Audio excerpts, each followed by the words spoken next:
दोस्तों, आखिरकार जातीय जनगणना के सवाल पर केंद्र सरकार को बैकफुट पर आना ही पड़ा। पहले केंद्र सरकार ने जातीय जनगणना कराने से इनकार कर दिया था। सुप्रीम कोर्ट में इस मुद्दे पर सुनवाई के दौरान केंद्र सरकार ने तकनीकी पेच का हवाला दिया था। लोकसभा चुनाव के वक्त से ही विपक्ष इसे मुद्दा बनाए हुए था। इंडिया ब्लॉक के पीएम फेस रहे राहुल गांधी तो अब तक कहते रहे हैं कि उनकी सरकार बनी तो वह पहला काम जातीय जनगणना का करेंगे। जनगणना में जिसकी जितनी हिस्सेदारी होगी उसी अनुपात में रिजर्वेशन का कानून बनाएंगे। राहुल तो यहाँ तक कहते रहे हैं कि जाति जनगणना के साथ वे रिजर्वेशन की सीमा को भी खत्म करेंगे। लोकसभा चुनाव के दौरान विपक्ष ने जाति जनगणना को प्रमुख मुद्दों में शामिल किया था। अब बिहार में आरजेडी नेता तेजस्वी यादव ने सबसे पहले जाति जनगणना की पहल की थी। उन्होंने नीतीश कुमार से इस मुद्दे पर पहले मुलाकात की। तब नीतीश एनडीए सरकार के मुखिया थे। नीतीश ने इस बाबत एक सर्वदलीय प्रतिनिधि मंडल दिल्ली भेजा।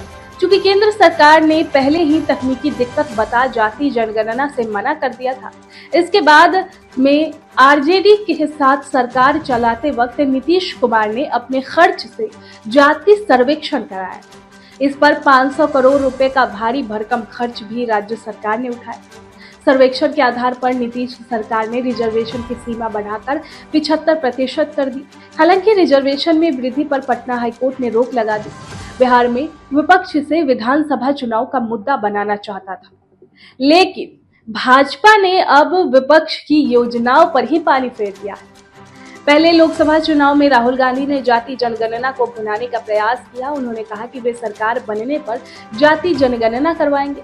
उसी आधार पर रिजर्वेशन के नए सिरे से निर्धारित होगा। लोकसभा चुनाव के बाद जिन राज्यों में विधानसभा चुनाव हुए, वहां भी कांग्रेस समेत तमाम विपक्षी पार्टियों ने जाति जनगणना को चुनावी मुद्दा बनाया। झारखंड में तो विपक्षी गठबंधन की सरकार बनने पर अगले साल तक जाति सर्वेक्षण कराने की घोषणा हुई है। विपक्ष इस मुद्दे का लाभ आगे उठा ना पाए, इसीलिए केंद्रीय मंत्रिपरिषद ने बुधवार को जातीय जनगणना कराने के प्रस्ताव को मंजूरी दे दी है। बिहार में इस साल विधानसभा का चुनाव होना है। सभी दल अपने अपने दांव से एक दूसरे को मात देने के प्रयास में जुटे हैं। राहुल गांधी ने बिहार में हुए जाति सर्वेक्षण को फर्जी करार दिया है।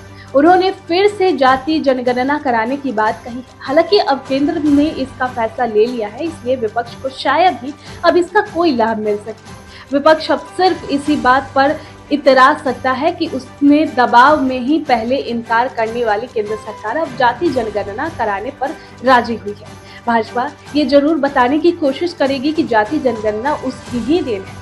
इसके पहले कर्नाटक, बिहार और तेलंगाना में जाति जनगणना कराई गई थी। बिहार में अब तक इसका कोई लाभ जमीन पर तो नहीं दिखता। कर्नाटक में इसकी रिपोर्ट पर अमल ही नहीं हुआ।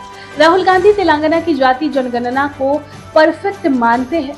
वे इसी तरह की जाति जनगणना हर राज्य में कराने की पक्षधर है। अब उनका ये मुद्दा, जिसे बिहार चुनाव में कांग्रेस नेता ब्रह्मास्त्र की तरह इस्तेमाल करना चाहते थे, वो खत्म हो गया है।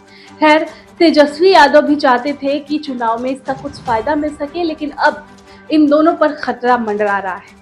आगे क्या करेंगे तेजस्वी और राहुल, ये देखने वाली बात है। इससे पहले आपकी क्या राय है इस पर कमेंट बॉक्स में जरूर बताएं।